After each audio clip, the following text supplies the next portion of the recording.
तेल मात्रै खान्छ, पिकअपै छैन, पावर पनि त्यति साह्रै भयो जस्तो लाग्दैन स्कुटरमा। Vespa is a scam. Look at this, मैले फुल बताएको छु कि फुल छ।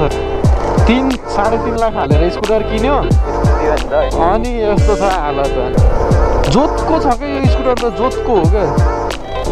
तो बतार्दा पनि जाँदैन, के गरिदिन्छ नि यार, दिमाग खराब बनाउँछ कि स्कुटरले मेरो त यार।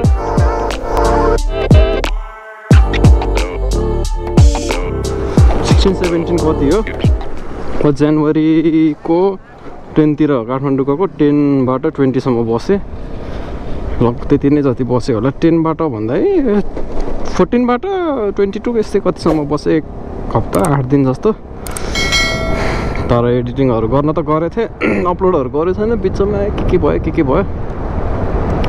अब आज चाहिँ अब बनाएको छु। अब यो अब कहिले पोस्ट गर्छु म आई डोन्ट नो। र होपफुल्ली अब चाहिँ छिटै गर्छु होला। म बिचमा अलिकति बिरामी भएर यताउति के भइरहेको थियो, त्यो कारणले गर्दा पनि अल्छी पनि लागेर। चाहिँ अब कस्तो हुन्छ यसको, गोप्रोको आज क्विक क्याप्चर अफ भयो रहेछ क्या, त्यसले गर्दा फेरि झ्याउने भयो। मिलाउन अब बाटोमा आइसक्यो, त्यो भएर अब म मिलाउनतिर लाग्दिनँ। पछि नै अब एक ठाउँमा रोकेको बेलामा, एक ठाउँमा रोकेको भन्दा नि गाउँ जान लागेको, गाउँ पुगेपछि नै त्यहाँ अब हाम्रो पूजा आउन लाग्छ, त्यो कारणले गर्दा गएको जान लागेको। जानुपर्ने त बिहानै हो, तर अब त्यही घरको कामहरू यताउति गर्दा ढिलो भइहाल्यो। C you.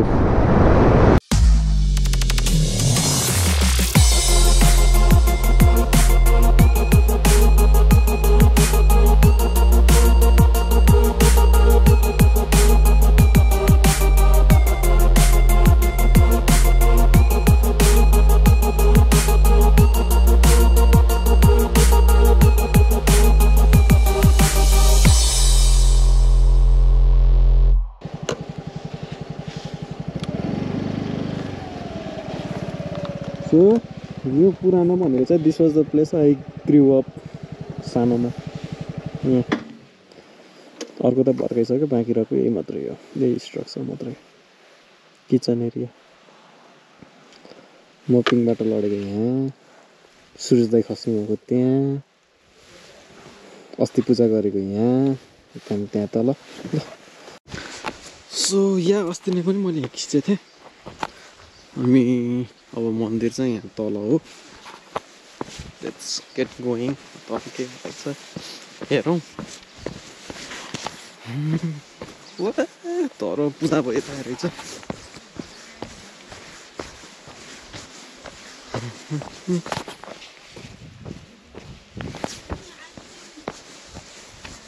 च्यापेको ल, यो चाहिँ हाम्रो कुल मन्दिर। दिस इज गजुर थाक माथिको भ्यू।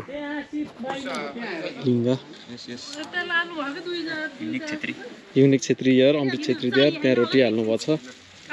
अनि this is the back side यस्तो छ के यता यो बाटोबाट आउने, यसरी आउने, बाटो यसरी छिर्ने, फेरि त्यहाँ गेट भयो। अनि गेट भयो। And this is the view from top of मन्दिरबाटको भ्यू, गजुरबाटको भ्यू is this।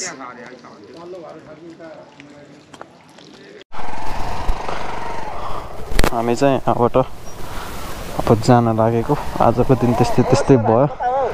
हामी यतै हो, हाम्रो दाइ त्यहाँ माथि गाडी छ, बाइकहरू सबै आउँदैछ। अङ्कल निस्किनु भयो।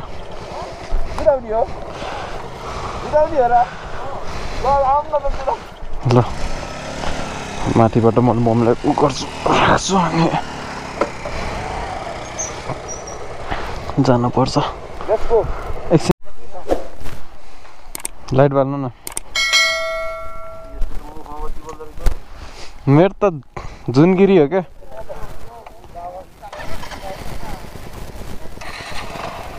हाम्रो अमृत दाइ, रवि दाइ आउनु भएन। मैले ल्याइदिन्थेँ त,